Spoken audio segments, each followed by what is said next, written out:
दाओसमध्ये मुख्यमंत्र्यांच्या नेतृत्वात 6,25,457 कोटींचे करार. JSW कंपनी राज्यात 3 लाख कोटींची गुंतवणूक करणार.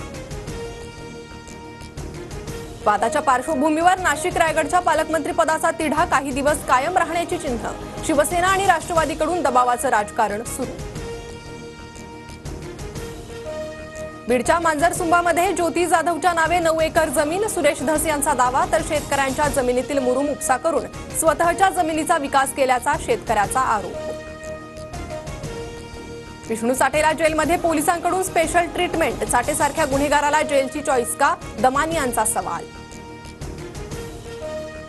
धनंजय मुंडेंना कोणत्याही यंत्रणेनं गुन्हेगार ठरवलेलं नाही, त्यामुळे मुंडेंनी राजीनामा देण्याचा प्रश्नच येत नाही.